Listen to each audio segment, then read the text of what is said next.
Suite à son passage en Gaspésie avec des membres de son orchestre, on discute avec Alexandre Dacosta, chef soliste de l'Orchestre symphonique de Longueuil.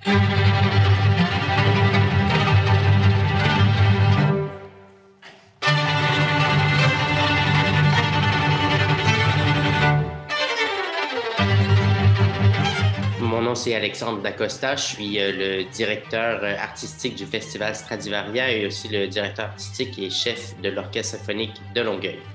À la base, je suis un violoniste, bien sûr, et parmi les types de violonistes, si on peut dire, je suis un soliste principalement. Donc, ça veut dire que pendant 20 ans, j'ai parcouru le monde pour faire des concerts comme soliste invité.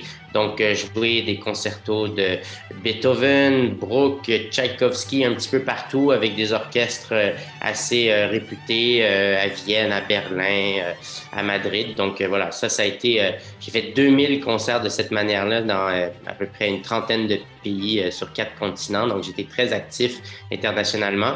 Et puis donc, maintenant, je suis chef de l'Orchestre symphonique de Longueuil. Je continue à faire des concerts en tant que soliste ici et à l'étranger. Mais une particularité de mon désir artistique, disons, de diriger, c'est de le faire souvent avec mon violon. Donc, c'était une manière de diriger qui aujourd'hui est moins populaire, si on peut dire, mais elle était en vogue pendant de très longues décennies et même des siècles. La plupart des symphonies de Beethoven, d'ailleurs, ont été dirigées de cette manière-là, et même après Beethoven. La famille Strauss, par exemple, toutes les valses de Strauss qu'on connaît, ça s'est toujours dirigé avec un chef soliste, donc de la même manière que je dirige. Et donc, cette manière de voir la musique et puis la direction d'orchestre, puis la musique symphonique, c'est assez particulier. Puis c'est ce que je mets de l'avant et c'est ce que je propose. Donc, la plupart de mes concerts sont faits comme ça. Mais je continue à pouvoir faire des concerts avec la baguette traditionnelle du chef d'orchestre. Mais disons que c'est deux manières totalement différentes, mais qui me plaisent autant.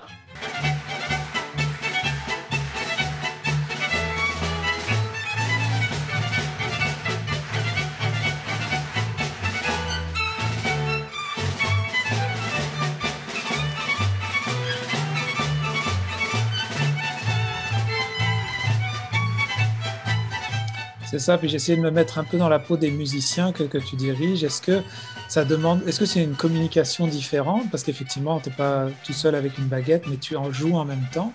Ce sont une question de code, du langage du corps. Comment ça fonctionne à cette direction? Oui, absolument, mais c'est parce que de la musique, c'est de la musique, hein. On peut la diriger avec une baguette ou avec un violon, c'est un peu la même chose.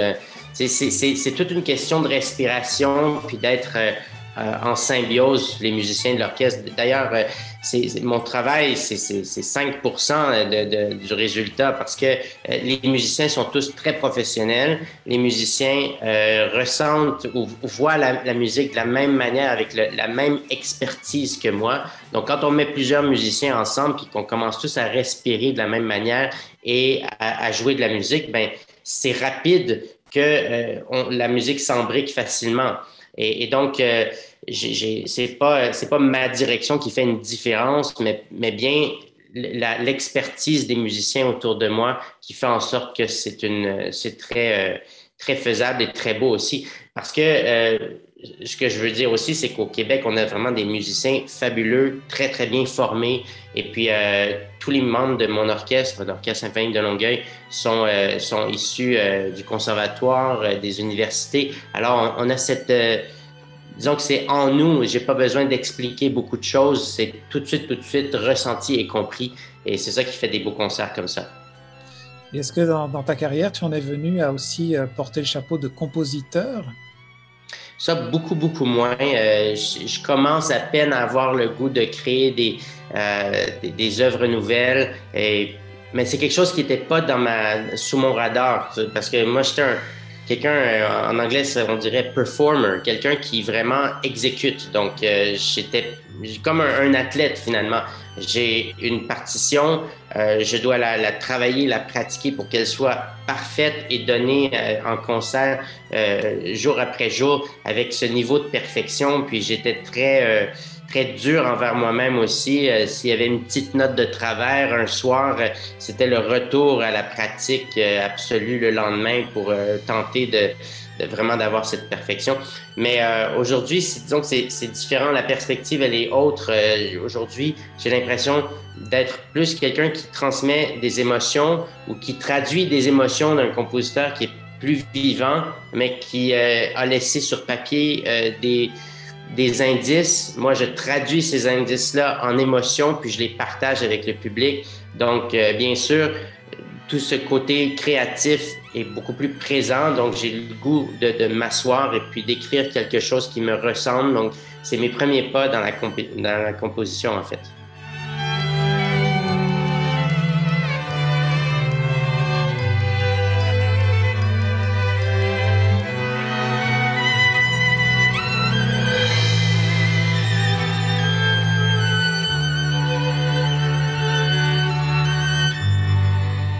Alors que si on parle justement de transmission d'émotions, là dernièrement vous êtes allé un peu transmettre ces émotions-là en Gaspésie il n'y a pas très longtemps.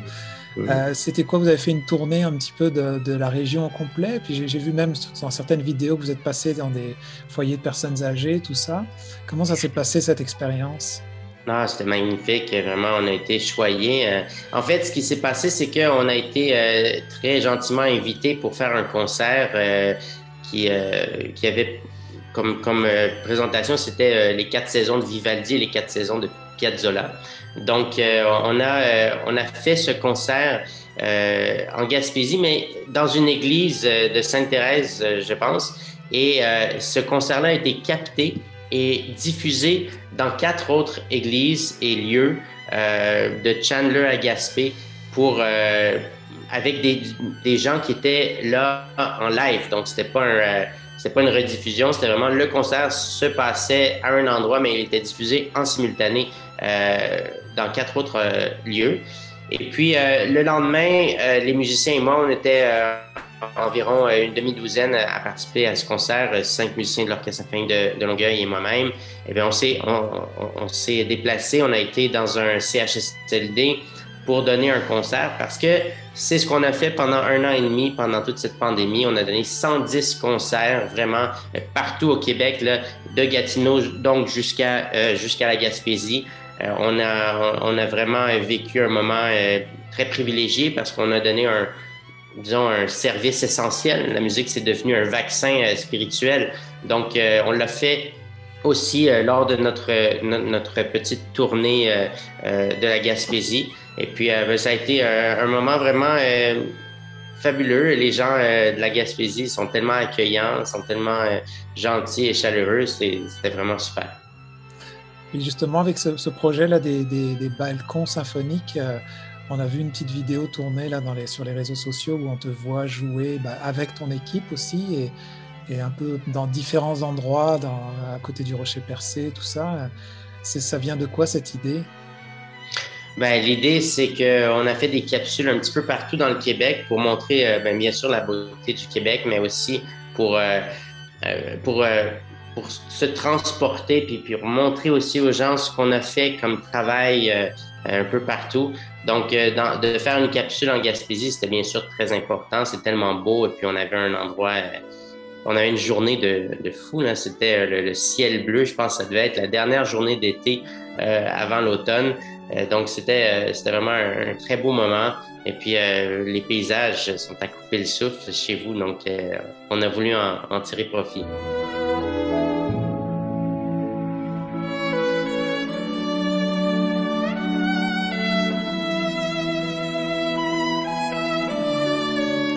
Puis là, pour terminer, juste pour en savoir un petit peu plus sur ta façon de travailler, on parlait tout à l'heure un peu composition versus interprétation. Est-ce que tu fais beaucoup?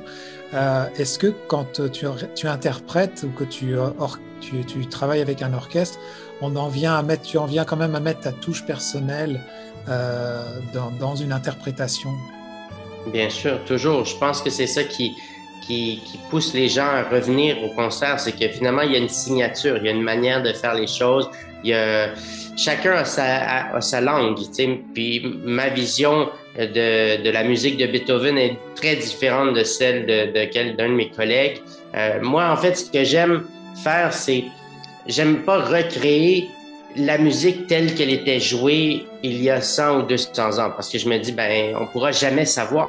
Il n'y avait pas d'enregistrement dans ce temps-là. On a des écrits, on sait plus ou moins. On peut recréer les instruments de ce temps-là, mais on n'est pas certain. Donc, tant qu'à faire, je préfère prendre les outils qu'on a aujourd'hui, puis aller avec une version qui est beaucoup plus libre. Et puis, je me dis, c'est un peu de la science-fiction. C'est comme si Beethoven avait voyagé dans le temps, puis il avait aujourd'hui accès à cette manière de jouer les instruments qu'on a aujourd'hui. Et puis, on fait une lecture, disons, très moderne de la musique des grands classiques. Et puis, ça donne, moi, je trouve que ça donne des super résultats. Tu sais, c'est là qu'on se rend compte que la musique rock, la musique heavy metal, ça vient de ces gens-là. C'est Vivaldi, c'est Mozart, c'est Beethoven qui ont parti cette mouvance-là. Mais dans ce temps-là, il n'y avait pas accès à la batterie, l'amplification, l'électronique, tout ça, ça n'existait pas. Mais la base était là. Ça existait dans leur tête. Qu'est-ce qui t'occupe en ce moment? Est-ce que tu as des concerts à venir?